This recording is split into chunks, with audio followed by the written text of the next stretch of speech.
Hey everyone, Ben LaCour here for the first episode of Bleach Q&A. The hope is that these short videos will be a chance to start conversations with you guys, to not only learn about the hair industry, but also for me to give a chance to give you guys any feedback if you have any questions on photography, filmmaking, social media, or marketing as well, just to kind of get to know me a little bit more and to build these conversations with you guys. It's going to be in two sections. The first section, I'm actually going to go out to salons, talk to stylists, get more time in salons, and kind of learn more about the hair industry. And I'll also ask you guys questions along the way. And the second part will be here in the studio answering the questions about the following topics that I just mentioned for you guys as well. All right, so question number one comes from Jessica. She's a good friend of mine. Check out her handle below. Her question is actually from me to you guys, which is, what are the licensing requirements for stylists and barbers?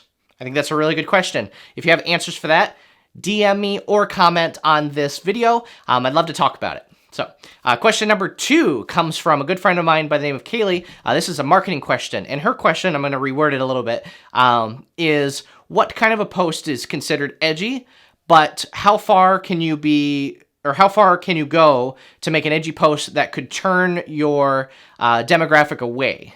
So when you think of something that is edgy, pay attention to trends. Try not to go towards trends that only last like a week, 2 weeks, or a month. Now, that's really hard to tell because you never know, but try to think more long-term than short-term. If you try to be trendy or edgy with everybody during those trends, you might end up confusing your audience because you're shifting gears a lot. And they might get confused. They might be like, okay, well, she specializes in blondes.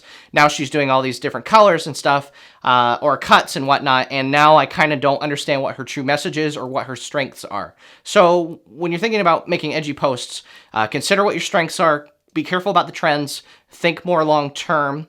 And then make your adjustments from there. Now, it's totally cool if you can do anything, like, you know, if your strengths are cuts, colors, blondes, whatever, that's totally cool.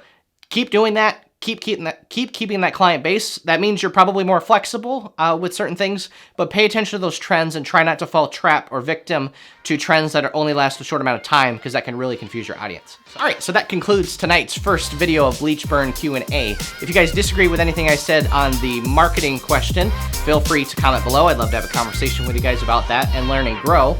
If you have an answer for the first question, what are the licensing requirements for stylists and barbers?